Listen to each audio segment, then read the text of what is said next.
Olá pessoal, tudo bem? Continuando aí os nossos trabalhos, no vídeo de hoje eu vou tratar com vocês da relação entre a LINDB, a Lei de Introdução às Normas do Direito Brasileiro, advinda lá com a Lei 13.655 de 2018, e o termo de ajustamento de conduta. Esse tema é um tema que é muito relegado pela doutrina. A doutrina trata pouco desse tema. E ele tem muita relevância dentro da proposta do nosso curso. Porque a lei de introdução às normas do direito brasileiro, por óbvio, ela tem total relação com o direito transitório, total relação com o processo civil. E o objetivo primordial dessa lei é justamente trazer mais segurança jurídica. Porém, qual não foi a surpresa quando, ao nos depararmos com o artigo 26 dessa lei, encontramos uma regulamentação para o termo de ajustamento de conduta. E por que eu falo que houve uma surpresa? Porque é interessante notar que as normas que tratam sempre do TAC, as normas que tratam nos instrumentos da tutela coletiva, geralmente, quase que invariavelmente, surgem em leis que regulamentam ações coletivas, ou quando muito, que regulamentam o direito material coletivo. Por isso que foi uma grande surpresa, por isso que eu atribuo essa omissão doutrinária, digamos dessa forma, quanto ao tema, tá ok?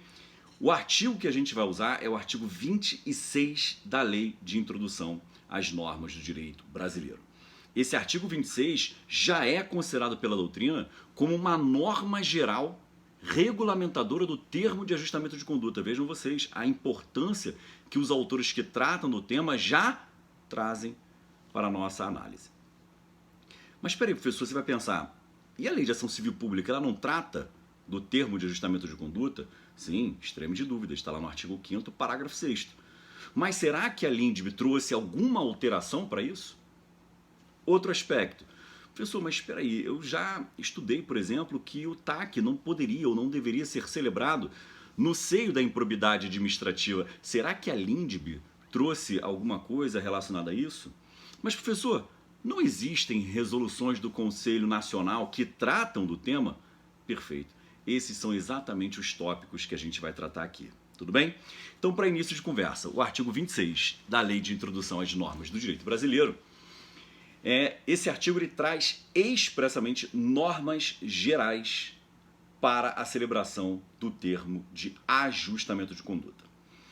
E eu vou separar essa nossa análise em três grandes aspectos.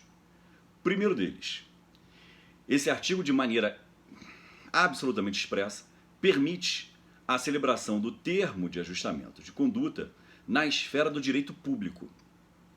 E aí, quando você ouve essa frase, admite a celebração de termo de ajustamento de conduta na esfera do direito público, qual é o link imediato que você faz? A vedação expressa prevista no artigo 17, parágrafo 1º da Lei de Improbidade Administrativa. Então essa é a primeira remissão que você vai fazer lá no artigo 26 da Lei de Introdução às Normas do Direito Brasileiro. Por que razão?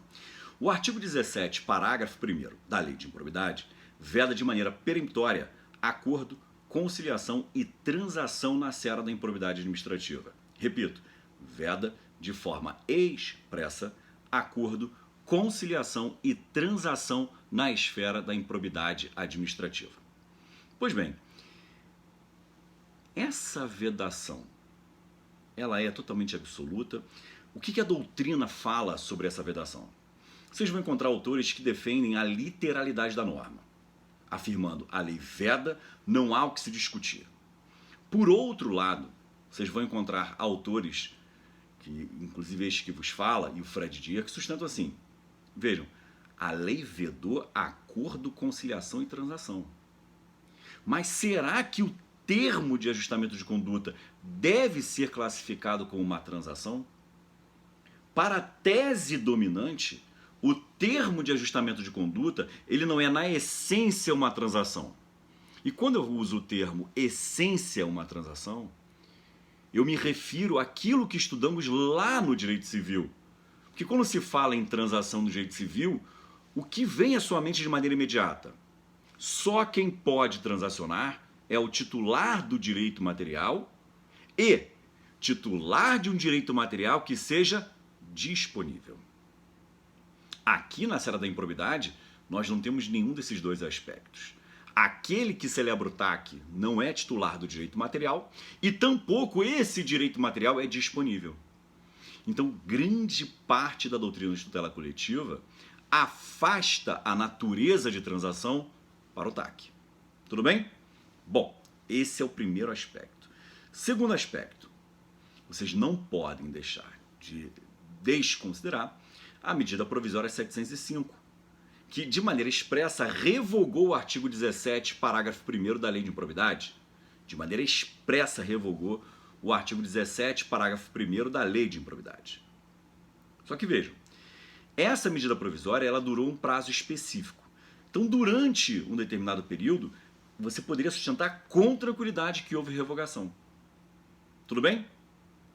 Beleza. Bom, essa medida provisória caducou, então você imaginou, bom, acabou a discussão, acabou essa controvérsia. Não. A lei de mediação, ela tem que ser inserida nesse contexto. Porque a lei de mediação tem dois artigos que são muito importantes para o nosso raciocínio aqui. Primeiro artigo, terceiro parágrafo 2º. Segundo artigo, 36, parágrafo 4º. Então, mais uma remissão que vocês têm que fazer.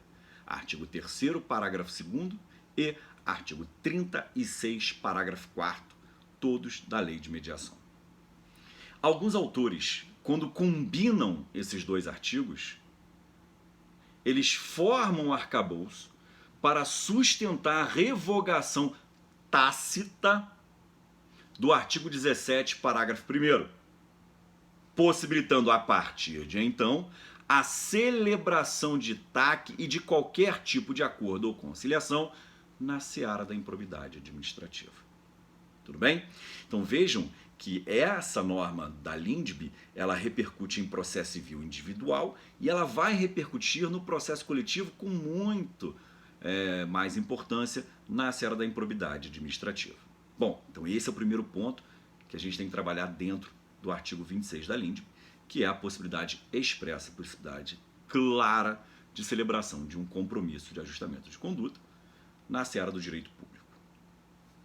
Segundo ponto, de extrema relevância. Reparem que o artigo 26 em sua redação, ele permite que a autoridade administrativa, e esse é o termo usado, a autoridade administrativa, celebre o compromisso de ajustamento de conduta. Você pode pensar, Fabrício, qual é a relevância? Por que você destacou esse termo? Repara o seguinte, onde está aí a autoridade administrativa, dá um destaque nesse trecho e puxa uma remissão para o artigo 5º, parágrafo 6º da Lei de Ação Civil Pública. Eu repito, lá no 26, onde está a autoridade administrativa, puxa uma remissão para o artigo 5º, parágrafo 6º da LACP. E aí percebam o seguinte, o artigo 5º, parágrafo 6º da LACP não usa o termo autoridade administrativa, mas sim órgão público legitimado. Repito, não usa o termo autoridade administrativa, mas sim órgão público legitimado. Bom, quando você compara essas duas normas, você naturalmente vai concluir o seguinte, a lei de introdução às normas do direito brasileiro, ela ampliou a legitimidade para a celebração do TAC. Porque vejam, o artigo 5º, parágrafo 6º fala só aqueles que são legitimados para a propositura de uma ação coletiva. Só os legitimados para a propositura da ação coletiva. Aqui, no artigo 26, não são os legitimados para a propositura da ação coletiva. Percebam, é a autoridade administrativa.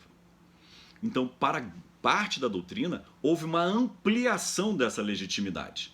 Então, você passa a ter mais legitimados. Mas olha o detalhe que você não pode esquecer. Repara que a norma ela não tem regras inúteis. Não sei se vocês já lembram dessa expressão, mas a lei não tem palavras inúteis. Vejam, a lei deixa muito claro que é uma autoridade administrativa nos casos previstos nesse artigo 26. Então repara que é só para os casos do artigo 26 que haverá essa legitimidade da autoridade administrativa. Então vamos lá. Como todo ser pressupõe o não ser, se nesses casos do artigo 26 haverá essa legitimidade da autoridade administrativa, significa dizer que fora dessas hipóteses não haverá legitimidade da autoridade administrativa. Perceberam a filigrana aí? Então, cuidado com essa filigrana. Tudo bem? Bom, mas professor, você falou no início aí que essa norma da Lindbe, ela tem que ser vista como uma norma geral do TAC. Sim, eu até iria um pouco mais longe. Você poderia até afirmar, e essa afirmação não é uma afirmação equivocada, você poderia até afirmar o seguinte: esse artigo 26, ele é uma norma geral do regime de consensualidade na esfera do direito público. Então, é uma norma geral para o regime da consensualidade do direito público. Mas, professor, será que essa norma ela também deve ser aplicada ao Ministério Público? No que tange à legitimidade, não precisa, porque o artigo 5º, parágrafo 6º, já legitima o Ministério Público de forma expressa. Então, o MP não precisa usar o artigo 26 para fins de reconhecimento da sua legitimidade, tá ok? Então, o que eu sugiro a vocês? Como eu já afirmei que é uma norma geral, ou como querem alguns autores, tais como Fred Dias, Humberto Ávila, é um postulado normativo, você pode remeter esse artigo 26 para 3 resoluções do Conselho Nacional do Ministério Público. 3 resoluções: 23, 118 e 179. Repito, 23, 118 e 179. Essas resoluções, elas tratam claramente do regime da consensualidade, tratam claramente da possibilidade do MP atuar de maneira, resolutiva e consensual. O 23 fala do inquérito civil. E lá tem a regulamentação toda do inquérito civil. Nas demais, se trata tanto do regime da consensualidade quanto do TAC. Fechado? Beleza. Terceiro e último aspecto. Esse eu acho até mais simples. Eu até separei aqui para vocês. Dá uma olhada lá no artigo 26, parágrafo 1º. Artigo 26, parágrafo 1º. Que eu vou mostrar para vocês a importância desse 26, parágrafo 1º. Esse 26, parágrafo 1º, ele tem alguns incisos, um deles foi vetado. Você vai reparar que ele vai indicar para vocês quais são os requisitos de validade para o compromisso de ajustamento de conduta quando celebrado nessas hipóteses. Tem um que pouca gente percebe, porque o pessoal já olha o rol, mas esquece lá do caput. Veja, prévia oitiva do órgão jurídico, que nada mais é do que a procuradoria respectiva. Nada mais é do que a procuradoria respectiva. Aí você vai ter que olhar a esfera, se é municipal, estadual ou federal. Segundo requisito, tem que ser adotada uma solução jurídica proporcional, equânime, eficiente e compatível com os interesses gerais. Isso aqui é difícil, são conceitos jurídicos indeterminados. E um dos pontos mais complexos da atuação na tutela coletiva é justamente essa intensa conflituosidade dos interesses transindividuais. E esse termo ele é importantíssimo, a intensa conflituosidade dos interesses transindividuais. Terceiro requisito, não poderá conferir desoneração permanente de dever ou condicionamento de direito reconhecidos por orientação geral. O que significa isso? Eu não posso abrir mão, veja, desoneração permanente de um dever. Eu não posso abrir mão de um dever jurídico, eu não posso desonerar esse destinatário. Não posso falar para ele o seguinte: olha, agora que celebrou o TAC, você está imune a um órgão de fiscalização. Você está imune a observar os demais deveres. Não, nada mais equivocado. Não é essa a função, não é essa a finalidade do termo de ajustamento de conduta em absoluto. A ideia é buscar uma solução consensual para um eventual e futuro conflito. Beleza? E a última, deverá prever com clareza as obrigações das partes, o prazo para seu cumprimento e as sanções aplicáveis em caso de descumprimento. Professor, mas isso não é novidade, isso já estava na resolução do CNMP. Perfeito. Mas o que eu quero mostrar para vocês é, para esse artigo 26, isso são condições de validade do termo. Isso que é importante. Tudo bem? Perfeito, senhores? Então ficamos por aqui. O material vai estar disponível para vocês. Fiquem tranquilos e até a próxima.